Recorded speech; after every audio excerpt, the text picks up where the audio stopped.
क्यों भगवान श्री कृष्ण को उद्धव गीता का ज्ञान देना पड़ा? आइए जानते हैं आज की वीडियो में। उद्धव गीता, श्री कृष्ण और उद्धव संवाद। श्री कृष्ण के सखा रहे उद्धव ने कभी भी श्री कृष्ण से कोई वरदान नहीं मांगा। श्री कृष्ण के गौलोक जाने का समय आया तो श्री कृष्ण उद्धव से कहने लगे, मेरे अवतार काल में बहुत से लोगों ने मुझसे वरदान प्राप्त किया, लेकिन तुमने कभी भी कोई वरदान नहीं मांगा। मैं चाहता हूं कि तुम कुछ मांगो। उद्धव ने उसके बाद भी स्वयं के लिए कुछ नहीं मांगा। वह कहने लगे कि प्रभु, मेरे मन में महाभारत युद्ध के घटनाक्रम से संबंधित कुछ शंकाएं हैं, उनका समाधान चाहता हूँ। श्री कृष्ण कहने लगे कि अर्जुन को कुरुक्षेत्र में युद्ध में जो ज्ञान दिया वह भगवत गीता के नाम से जाना जाएगा, लेकिन तुमको जो ज्ञान दूंगा वह उद्धव गीता के नाम से विख्यात होगा। उद्धव जी ने भगवान श्री कृष्ण से पूछा कि सच्चा मित्र कौन है? सच्चे मित्र का धर्म क्या है?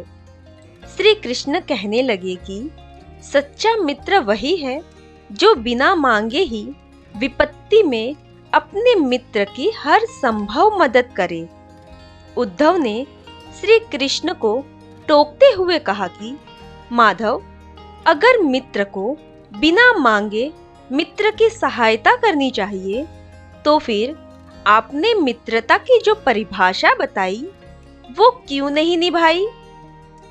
पांडव तो आप पर अटूट विश्वास करते थे, आपको अपना मित्र समझते थे, आप तो त्रिकालदर्शी थे, तो आपने युधिष्ठिर के भाग्य को उसके पक्ष में क्यों नहीं पलटा?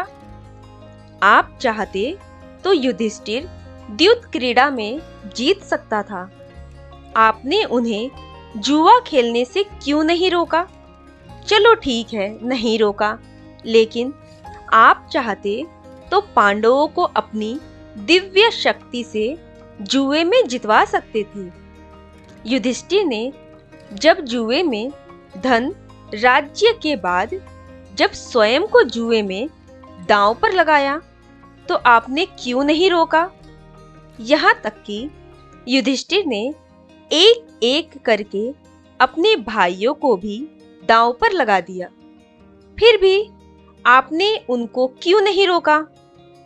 जब दुर्योधन ने पांडवों को द्रौपदी को दांव पर लगाने हेतु उकसाया और जीतने पर हारा हुआ सब कुछ वापस मिल जाने का लालच दिया, तब तो आप उनको रोक सकते थे।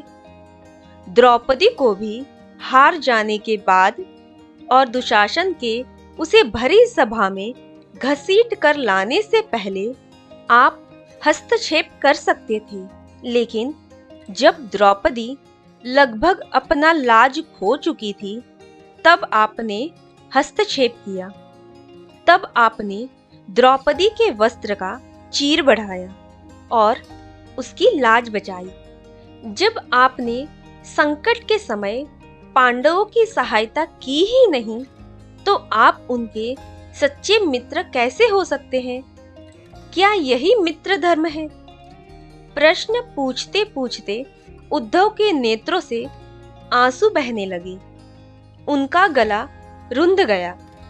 श्री कृष्ण कहने लगे कि उद्धव, सृष्टि के नियम के अनुसार हमेशा विवेकवान जीतता है।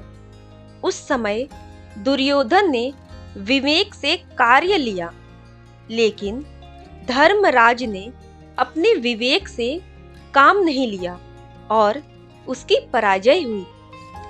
दुर्योधन के पास जुआ खेलने के लिए धन था, लेकिन उसे पासे खेलना नहीं आता था, इसलिए उसने विवेक से काम लेते हुए द्यूत क्रीड़ा में अपनी ओर से अपने मामा शकुनी से खिलवाई। युधिष्ठिर चाहता तो वह अपनी ओर से मुझे खेलने के लिए बुला सकता था कि मेरी ओर से कृष्ण खेलेगा। स्वयं विचार करो, अगर शकुनी और मैं खेलते तो द्यूत क्रीड़ा में जीत किसकी होती, पासी किसके पक्ष में आते। कृष्ण कहने लगे कि उन्होंने विवेक से काम नहीं लिया और एक के बाद एक गलती करते रहे। तुम मुझसे कह रहे हैं कि मैंने हस्तक्षेप क्यों नहीं किया। पांडवों ने अपनी विवेकहीनता में मुझे अपनी प्रार्थना से बांध लिया कि जब तक मुझे बुलाया ना जाए मैं सभा में ना आऊं। उन्हें लगता था कि वह मुझसे छिपकर जुआ खेल सकते हैं। इस प्रकार उन्होंने मुझे अपनी प्रार्थना से बांध लिया था। मैं सभा के बाहर इंतजार कर रहा था कि कब कोई मुझे बुलाए। पांडव जुए में एक एक कर हारते रहे, लेकिन पांचों भाइयों में से किसी ने भी मुझे नहीं बुलाया। वह केवल अपने भाग्य और दुर्योधन को कोसते रहे।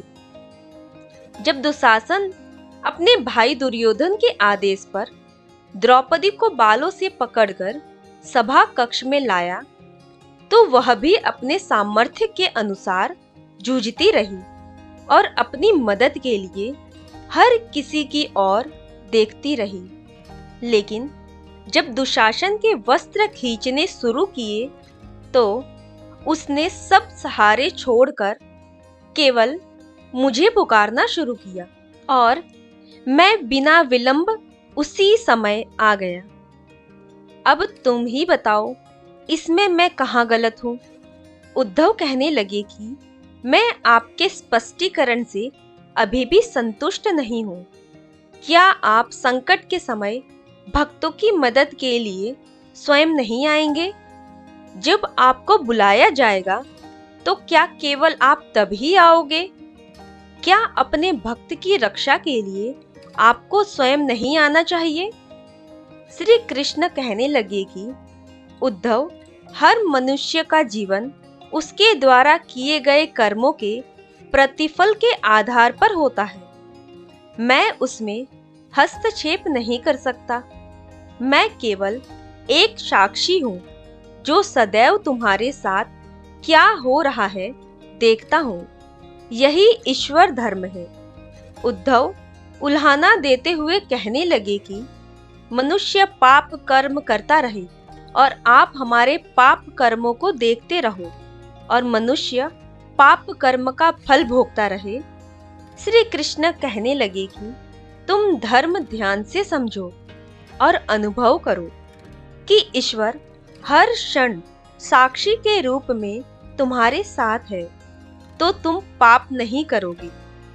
कोई भी बुरा कर्म करते समय तुम्हारे मन में विचार आएगा कि ईश्वर तुम्हें देख रहा है, लेकिन जब तुम समझ लेते हो कि ईश्वर से छिपकर कुछ कर सकते हो, तुमको कोई भी नहीं देख रहा, तब ही तुम संकट में फंस जाते हो। धर्मराज को लगा कि वह मुझसे छिपकर जुआ खेल सकता है, लेकिन अगर इस बात का ध्यान रखता कि मैं हर एक प्राणी में विद्यमान हूँ, तो वह जुआ खेलते ही नहीं, और यदि खेलते तो खेल का परिणाम अलग होता। प्रभु का उत्तर सुनकर उद्धव अभिभूत बोले कि प्रभु, आपने बहुत दृढ़ ज्ञान दिया है। संकट के समय प्रार्थना पूजा पाठ से परमात्मा को अपनी सहायता के लिए बुलाना, यह हमारी श्रद्धा और भावना और विश्वास है। जब हमें लगता है कि ईश्वर की इच्छा के बिना पत्ता भी नहीं हिल सकता, हमेशा साक्षी के रूप में हर ओर ईश्वर की उपस्थिति अनुभव होती है, लेकिन गड़बड़ तब होती है जब हम भूल जाते हैं कि हम हर पल ईश्वर की दृष्टि पर है। आपको हमारी वीडियो पसंद आई हो तो प्लीज़ लाइक करें, शेयर करें और चैनल को सब्सक्राइब जरूर करें।